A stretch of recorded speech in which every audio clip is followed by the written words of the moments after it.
situation dans le Donbass.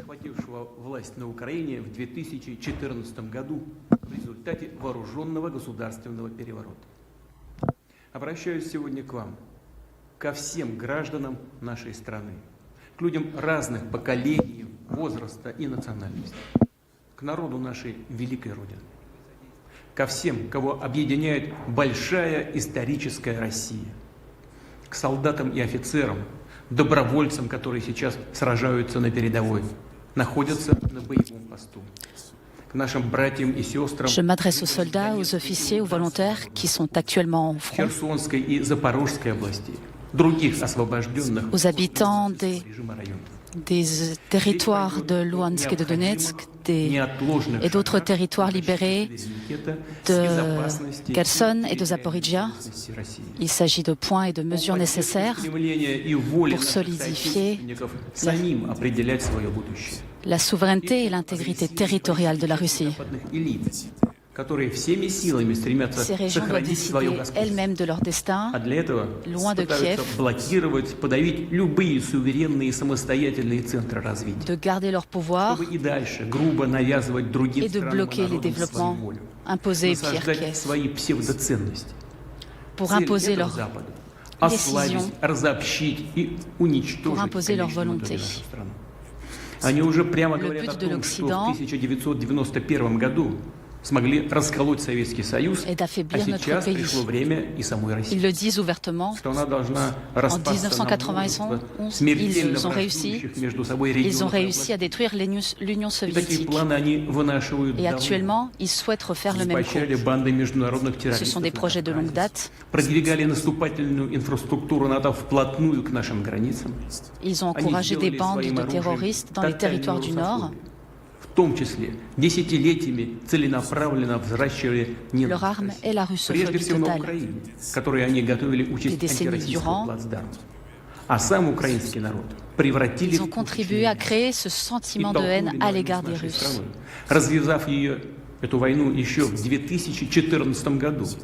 Ils ont lancé cette guerre contre leurs propres citoyens en 2014. Ils les ont armés contre les civils en 2014. Ils ont organisé des blocus.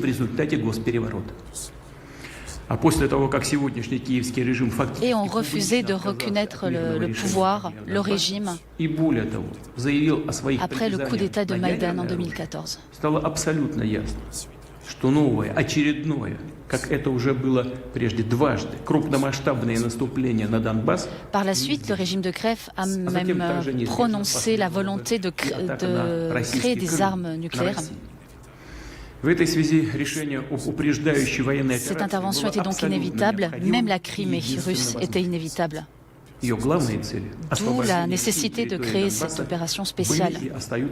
C'était très logique. Ces objectifs demeurent les mêmes. Il s'agit de défendre le peuple du Donbass, de Donetsk, de Louhansk et des autres régions libérées. Dans d'autres régions du territoire, le régime de Kiev a créé une ligne de défense extrêmement profonde, mais nos forces armées, ainsi que les régiments des républiques populaires, libèrent des villages et des villes pas à pas. Des régions qui sont des otages de Kiev. Ce sont des professionnels qui font partie de nos armées en Ukraine et elles sont épaulées par des volontaires de tous les métiers, de toutes les ethnies, de tous les âges, de toutes les régions de Russie. Ce sont des gens qui se sont levés pour défendre le Donbass. А также бойцов подразделений Донецкой и Луганской народных республик. Он должен быть таким же, Ces personnes ont reçu des réglementations pour défendre leur statut. Социальные гарантии. Les républiques populaires doivent avoir les mêmes statuts, les mêmes garanties que les membres de la Russie. Les équipements des milices populaires, la Russie doit leur fournir le même équipement. Je répète, le but principal est la défense des peuples du Donbass, que nous avons réussi à libérer des néo-nazis. Nous l'avons aussi fait dans les oblasts de Kherson et de Zaporizhia. Nous avons à présent une ligne de contact de plus de 1000 km. Je peux vous le dire pour la première fois publiquement, depuis le début de notre opération militaire spéciale, les représentants de Kiev étaient assez réceptifs à nos propositions. Mais c'est sûr qu'une solution pacifique est aujourd'hui complètement rejetée par l'Occident. Et Kiev a reçu l'ordre de saboter ces négociations. L'Occident a bourré l'Ukraine d'armes.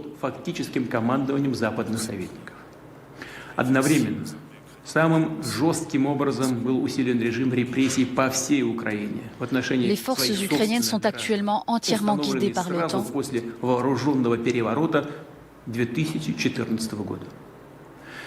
La politique de la terreur, de la violence est massive.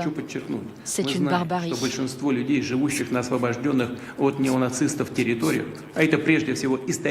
Nous savons que les personnes qui vivent sur la plupart des territoires libérés des néo-nazis, je le dis, ce sont des Russes de Russie, ne souhaitent pas se retrouver sous le joug du régime nazi.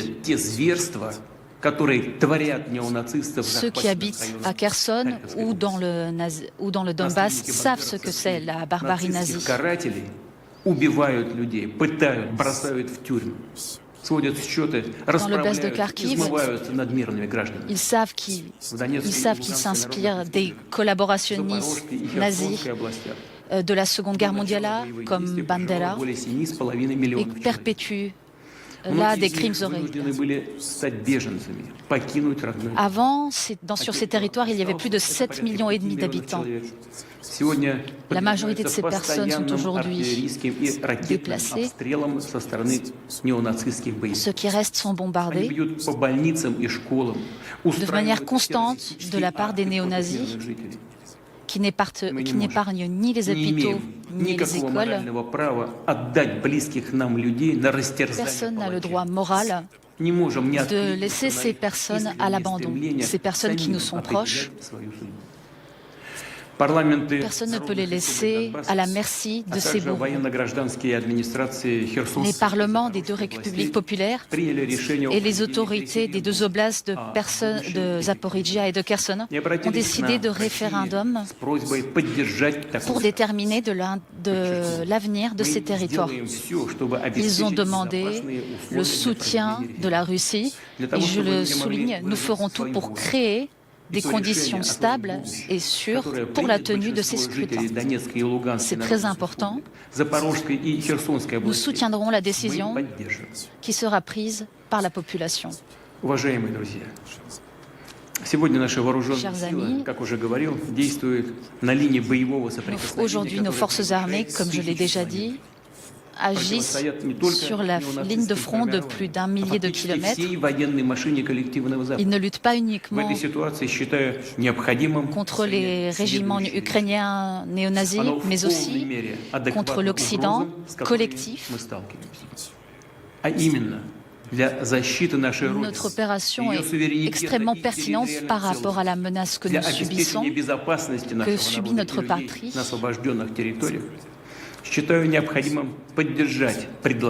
La sécurité de notre peuple et des territoires occupés est en danger. Alors, je le soutiens.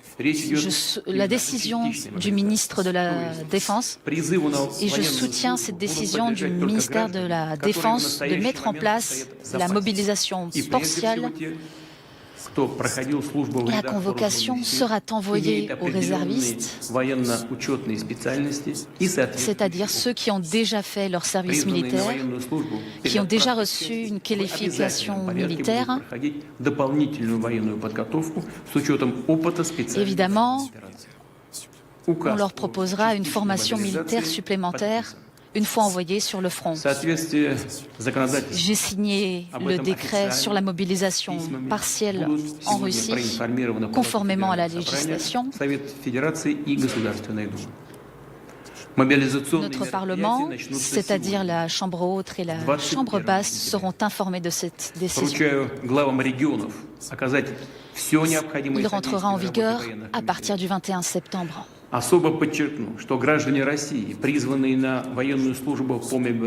Les autorités locales dans les régions doivent soutenir ces actions.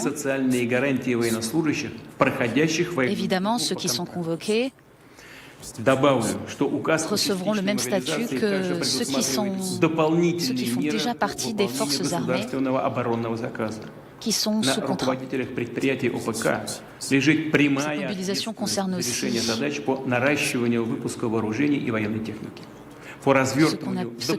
qui est aussi appelé la commande d'État. Il s'agit d'envoyer des capacités productives supplémentaires pour l'équipement militaire et nous allons financer tout ceci. Le gouvernement et le commandement vont s'y atteler. Chers amis, dans cette agression fourbe, l'Occident a dépassé les bornes.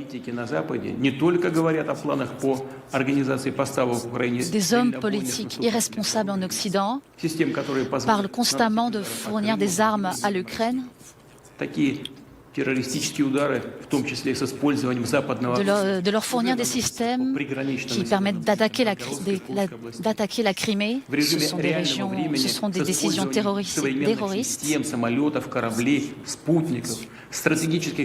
Il s'agit de l'aviation, des satellites, de la flotte, des drones de l'OTAN.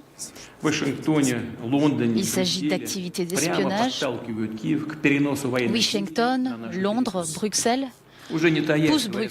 pousse Kiev à élargir la guerre au-delà des frontières.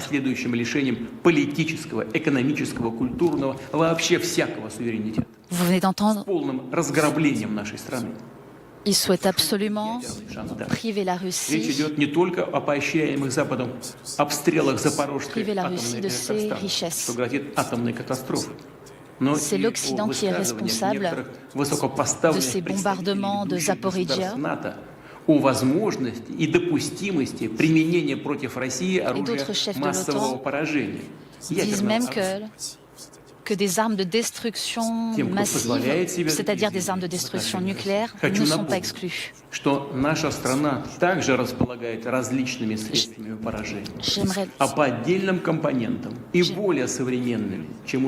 J'aimerais leur rappeler que notre pays dispose également d'armes nucléaires.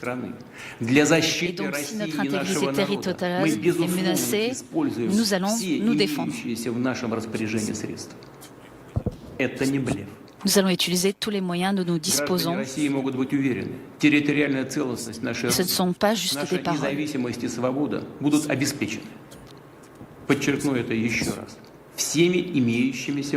Les citoyens russes doivent être certains que notre intégrité russe sera protégée. В нашей исторической традиции, в судьбе нашего народа останавливать тех, кто рвется к мировому господству, кто грозит расчленением и порабощением нашей Родины. C'est notre destin de contrer ceux qui prétendent à la destruction mondiale. Так и будет. Nous le ferons. Верю в вашу поддержку. Ainsi sera-t-il. Vous venez d'entendre le discours de Vladimir Poutine, dans lequel il était notamment question de la possible mobilisation de la population et des référendums d'annexion des 4 régions du Donbass souhaités par les séparatistes pro-russes les 23 et 27 septembre prochains.